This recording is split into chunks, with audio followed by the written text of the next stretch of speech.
I'm with Paul Forster, who has just announced an exciting new company, Concorde Airport Security.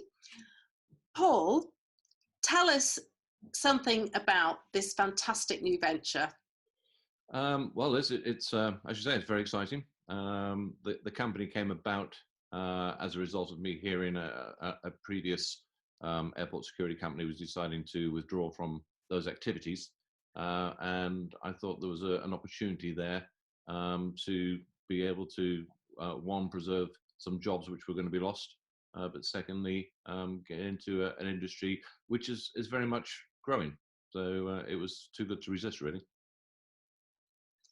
Now, in terms of jobs, how many jobs have you created with this new company? At present, total staff-wise, we have probably just 22, 23, and we're recruiting for another 10 at the moment. Only some of those are permanent management staff. The rest are working on ad hoc contracts at the moment, but we're looking as the business increases and hopefully we come out of the other side of the lockdown to move a lot of those staff onto full-time positions. So at a time when the industry is decimated, the travel industry is really hit hard and hurting, you've actually got a great piece of good news in that you are you're creating jobs, security, and facilitating commerce as well. Can you describe a little bit about what it is that you're doing with Concorde Airport Security? Right across the whole gambit of the security aspect, really. I mean, we do the usual security screening for FBOs and support services to airports. We do meet and greet, so we can pick you up in a vehicle from London, take you all the way to the airport, escort you through security and right up to the doors of an aircraft from a commercial point of view. We're doing aircraft guarding and searching. We're doing consultancy.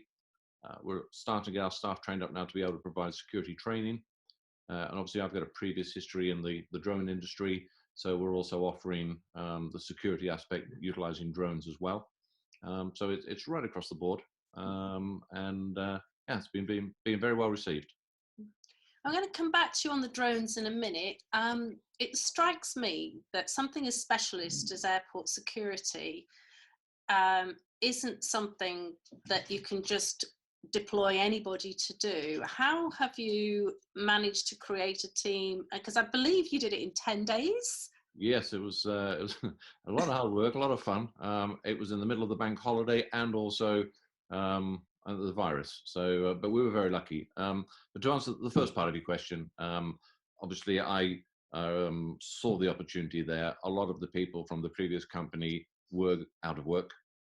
So I approached them and said, fine, as soon as you are free to leave your other company, there's an opportunity here for you. And everybody came across. So I inherited a highly experienced and very professional team, which are known to everybody at Stansted Airport, are liked by everybody at the airport, and have all the necessary approvals, qualifications, and that sort of thing. You know, so it made it slightly easier, but we still had to go through obviously the setting up of the company, arranging the insurance, getting all the ID passes changed over, getting the permissions to work at Stansted, contracts together, you know, everything you would normally do with a company. But the two other members of the management, which is Marianne Turvey and Rachel Horton, absolutely superstars. You know, they worked really hard as soon as they came on board, and we've got it all pulled together.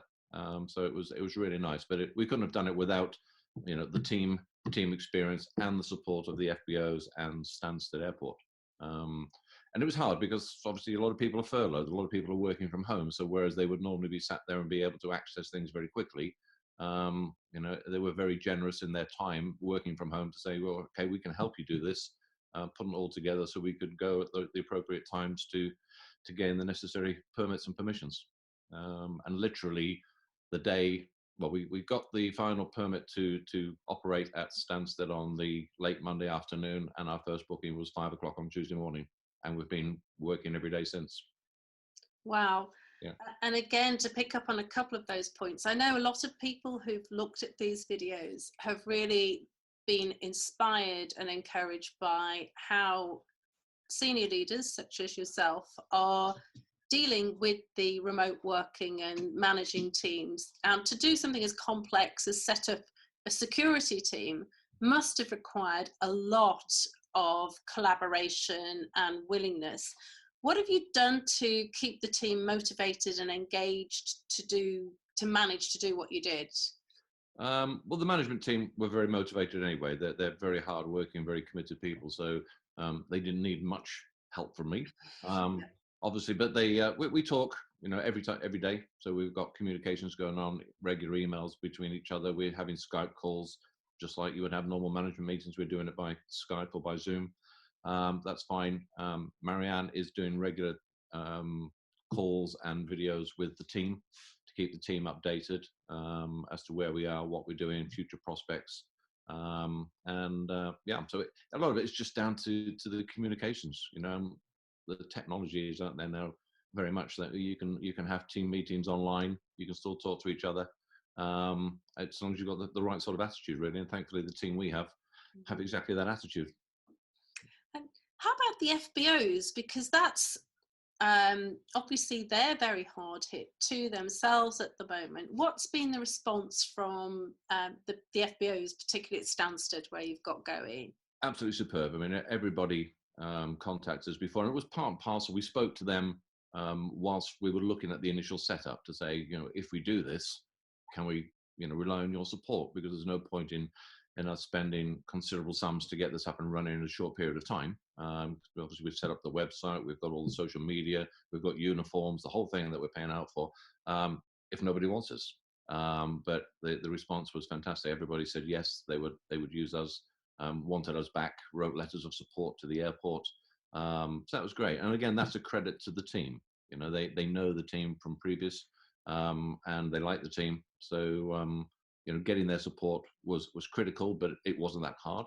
But we've also had it from a lot of other airports. I've been putting messages out on LinkedIn and various other social media sites, and I've had emails from several people now saying we would like to talk to you about future opportunities. There's a couple of tenders that are coming up that we've been invited to bid for. So people are contacting us. So it's a very positive sign.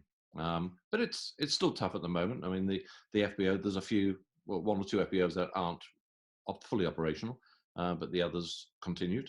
So they're not as busy as they used to be, but they are doing flights every day, it's all encouraging.